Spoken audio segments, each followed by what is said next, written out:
Bonjour YouTube, ici Leila Morphée. Bienvenue sur ma chaîne et ma toute nouvelle, même ma première vidéo studio blog. Que je pense que je vais la nommer différemment. Je suis en train de voir ça, mais c'est vrai que je vois partout sur YouTube studio blog. Pourquoi pas changer un peu les noms. Donc, j'ai décidé de me montrer ma tête en vidéo. Parce que c'est vrai que j'ai sorti 2 vidéos sur ma chaîne. La première, c'était Drawing Your Life, où je parle vraiment de mon parcours et ma vie d'enfant dysphasique, qui est pas facile tous les jours. D'ailleurs maintenant je suis reconnue travailleur handicapé, donc ça me permet aussi de faire mon activité actuellement à la maison et d'ouvrir ma boutique et montrer un peu ce que je fais, surtout mes créations, mes illustrations très enfantins. J'aimerais bien travailler, illustrer des livres pour enfants, à défaut d'écrire, de savoir bien écrire et surtout de ne pas faire de fautes d'orthographe, autant travailler dans quelque chose qui me plaît et je pense pas qu'il y a d'erreur dans l'illustration, surtout quand c'est sorti de soi, vraiment de l'imaginaire. Je trouve ça vraiment très sympa. Donc, par quoi commencer? Moi, je regarde là parce que j'ai fait quelques petits points pour pas que je sois complètement perdue et que la vidéo aille dans tous les sens. Donc, je vais me présenter. Je m'appelle Leila Morphée. J'ai choisi Leila en jouant avec des lettres de mon nom et mon prénom. Je voulais vraiment pas signer mon nom d'usage, c'était sûr et certain. Je voulais vraiment trouver quelque chose qui me plaît avant tout et aussi qui reflète un peu mon univers, très enfantin, imaginaire, irréaliste, féerique, magique. Ouais, un peu ces combinaisons. Et Morphée parce que je rêve énormément de mes futures illustrations. La plupart de mes dessins ont été vus lorsque je dors. Je sais pas si ça se dit. Donc voilà, c'était un mot quand même important pour moi, qui me parle, et je pense que ça va tomber. Commencer par ranger son atelier, il y a toujours quelque chose qui tombe. Donc voilà, pour mon surnom. Ensuite, c'est très, j'ai réfléchi assez, c'était très long, ouais. J'avais du mal avec ça, de me filmer, de parler, enfin, pas forcément parler, c'est pas vraiment un problème, mais surtout m'afficher et montrer mon visage. Je suis très timide, donc même dans la vie de tous les jours. Mais dans la vie de tous les jours, j'arrive quand même un peu à le cacher ou c'est mon chat qui est à côté. À assimiler, je sais pas, j'arrive facilement c'est vrai qu'après je me mets à l'aise. Donc au début je suis un peu timide, mais je le cache, je fais des blagues et du coup après je suis à l'aise. Donc voilà. Donc à la caméra, c'est tout de suite il y a ma timidité qui réapparaît et c'est assez problématique du coup, si je veux continuer sur YouTube.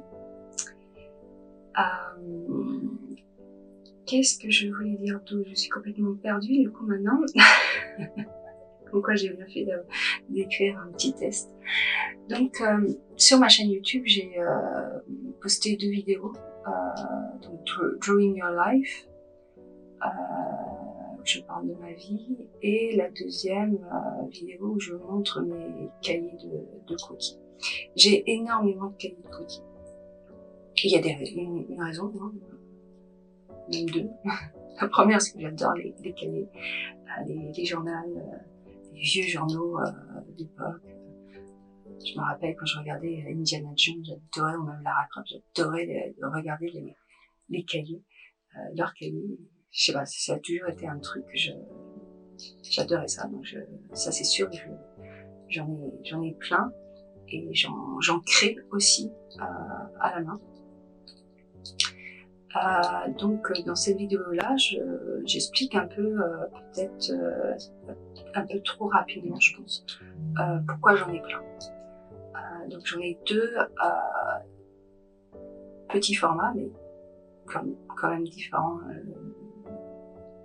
l'un des 2, que j'utilise lorsque je pars en voyage ou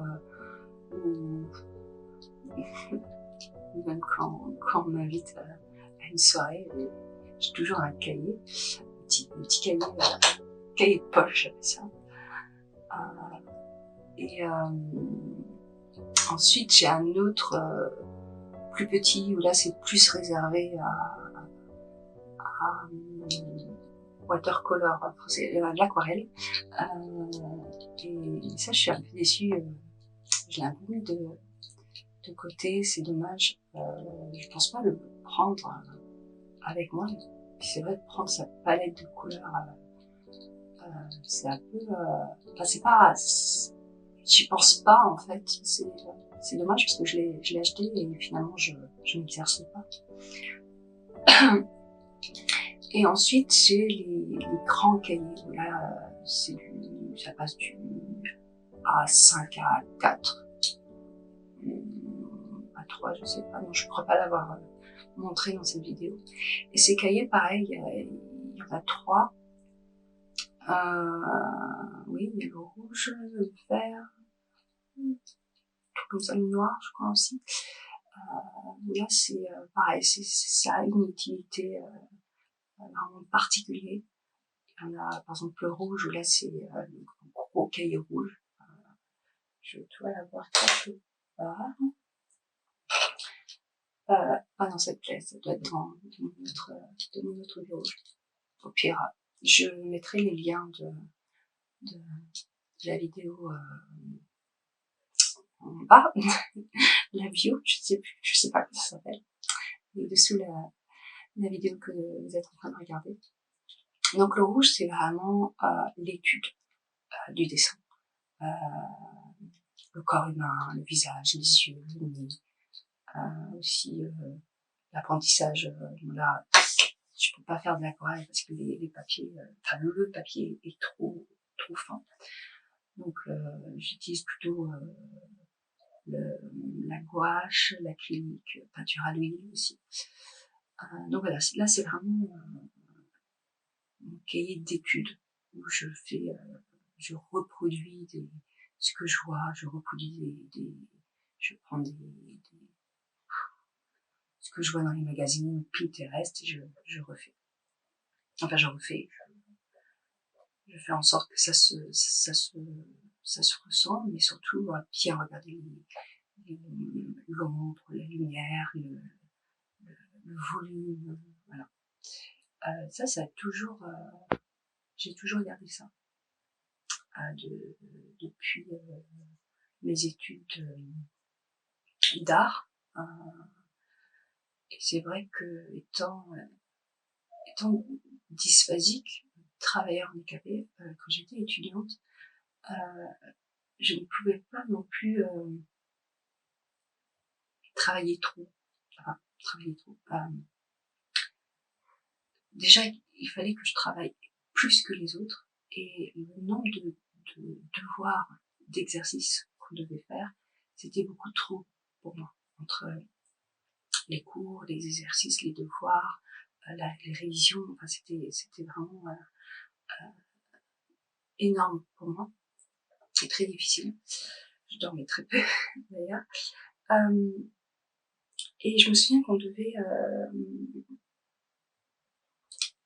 dessiner sur un cahier de croquis, un petit cahier de croquis. J'ai un poil de chat qui ne veut pas partir, c'est horrible. Et on devait, je me souviens plus le nombre de pages qu'on devait faire, mais je crois que le mois terminé, il fallait que le carnet soit fait, rempli. Et en fait, ça nous permettait d'avoir des points en plus pour notre bulletin. Donc, comme ça, si on avait raté une épreuve et que le carnet était bien rempli, qui était intéressant, qu'on respectait les règles aussi, bon, on gagnait un point. Donc c'était sympa, sauf que pour moi, je pouvais pas, j'avais pas le temps de le faire. Donc, c'est dommage. Et du coup, j'étais frustrée parce que bon, j'étais pas la seule, hein. Il y en avait d'autres qui avaient complètement oublié de le faire. Donc, voilà. Moi, j'ai essayé quand même de remplir des pages. Et j'étais frustrée parce que, mince, la majorité des élèves de ma classe arrivent à le faire. Et moi, j'arrive pas. Et du coup, je crois que ça m'a perturbée, j'ai gardé ça en tête. Et du coup, maintenant, j'essaie de remplir des pages et des pages et des pages d'études du dessin. J'appelle ça d'études parce que je recopie surtout le visage, parce que je suis obsédée par le visage. Donc voilà, je recopie, je cherche des modèles de mains, je dessine mes pieds, enfin voilà. Et aussi de l'observation. J'ai toujours du mal à dessiner des corps humains en mouvement. Oui, aussi c'est assez compliqué de dessiner dans la rue. Enfin, moi qui est toute timide, il y a des gens qui s'arrêtent. Non, je supporte pas. Mais ouais, j'ai toujours du mal je sais pas, quand je vois une personne avec une pose particulière qui me plaît, j'arrive pas à terminer la pose. C'est frustrant. Donc, voilà, j'ai un cahier pour ça. Et d'autres cahiers plus brouillons où je fais des petits croquis pour des illustrations, pour des commandes, parce que je suis infographiste et illustratrice. Donc des fois on me demande de faire des flyers ou des logos.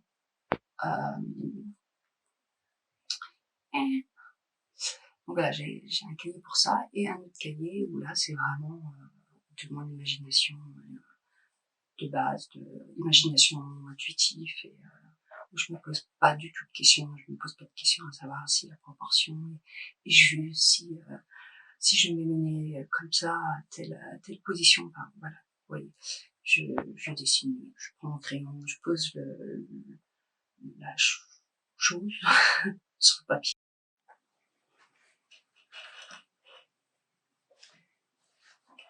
T'arrêtes un peu.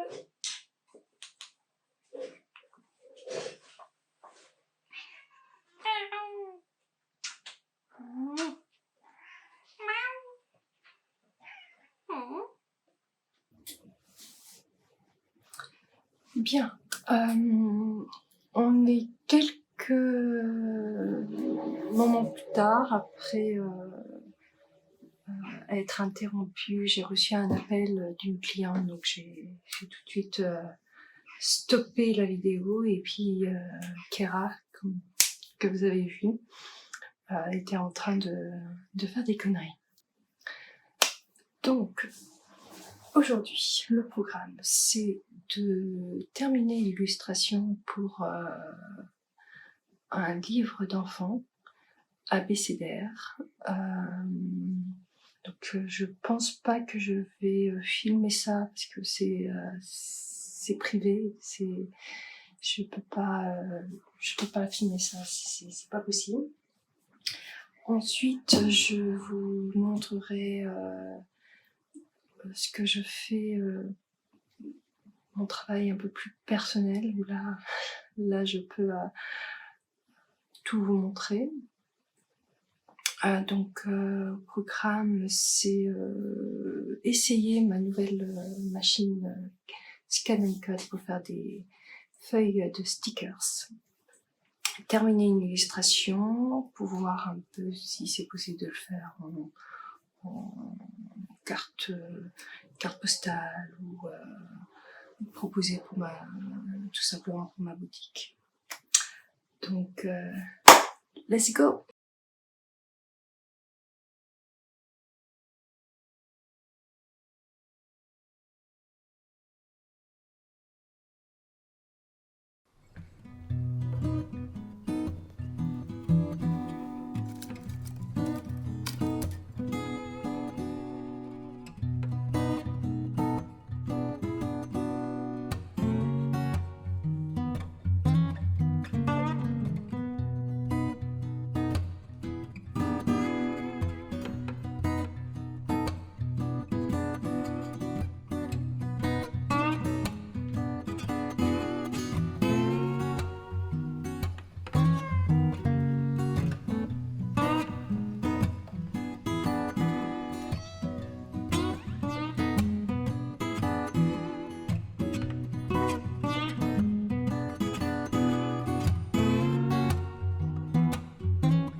Alors voilà, on se retrouve dans mon atelier. J'espère que c'est pas trop sombre pour vous, parce que c'est vrai que c'est une petite pièce. Ici j'ai une seule fenêtre qui est juste ici, et j'ai pas beaucoup de lumière. Moi ça me plaît, c'est mon côté, mon lieu vraiment personnel, ma bulle, beaucoup de cocooning. Ça me dérange pas du tout quand je dessine. Mais bon, voilà, pour la vidéo, je pense que pour vous, ça sera plus sombre. En plus, là, on est en fin d'après-midi, donc la lumière est pas du tout adéquate. Voilà, donc je vous ai montré un peu ce que j'ai fait, l'illustration, mes feuilles de stickers, ma Scan & Cut, ma nouvelle machine de découpe. D'ailleurs, si vous avez des questions à me poser, n'hésitez pas dans les commentaires, j'essaierai de vous répondre comme je peux. Je vous ai d'ailleurs montré comment changer la lame. Je trouvais que c'était intéressant pour les personnes qui souhaitent cette machine, ou tout simplement les personnes qui ont les autres, donc Silhouette et Circut, ouais, je crois que c'est ça, Circut. Pour comparer par exemple, ça peut être intéressant pour eux. Et puis, bon, les réglages, j'ai encore un peu de mal. Je sais pas si c'est la lame ou si c'est le papier. D'ailleurs, j'ai acheté des nouveaux papiers stickers. Donc, il y avait, c'était un lot de 3 mat, glossy et holographique. Oui, c'est ça, holographique. J'ai acheté, je crois, sur AliExpress, donc je vais voir si le papier a l'air d'être bon, mais il faut voir comment c'est imprimé et ensuite coupé et fini. Donc voilà, au pire je pourrais faire une vidéo là-dessus, dites-le moi en commentaire. D'ailleurs, en parlant de ça, si vous êtes intéressé par des vidéos tutoriels de dessin, comme par exemple le regard, quoi regarder, par exemple quand je parle de dessin d'observation, comment faire, quel regard aller, par quoi commencer, comment maîtriser les traits, les coups de trait de crayon, je parle. Dites-le moi si ça peut intéresser quelqu'un, ou même le portrait, par contre la proportion, je suis pas non plus experte, mais voilà, si ça peut vous intéresser, et comme ça peut aussi me donner des idées pour ma prochaine vidéo, ou d'autres vidéos au-delà de juste blablater et des studio blogs, parce que je pense que je vais en faire beaucoup. Ça, c'est un peu un moment de détente après le travail. Donc voilà, en tout cas, moi je vais devoir vous laisser parce que j'ai encore beaucoup de travail à faire, surtout des papiers administratifs, donc vraiment chiant pour vous, donc je pense pas que je vais filmer ça, ça n'a pas trop d'intérêt. Donc là je parle assez bas parce que je suis pas seule, donc je suis un peu gênée, pour dire vrai. Et puis il est quand même un peu tard, donc voilà. Bien, je pense que j'ai fait le tour. Au pire, je reviendrai de toute façon, hein, je reviendrai avec une nouvelle vidéo. J'espère que ça vous a plu. Donc abonnez-vous et likez. Forcément, je vais pas continuer à faire comme les youtubeurs, hein, vous savez comment ça marche. Et puis à la prochaine. Bisous.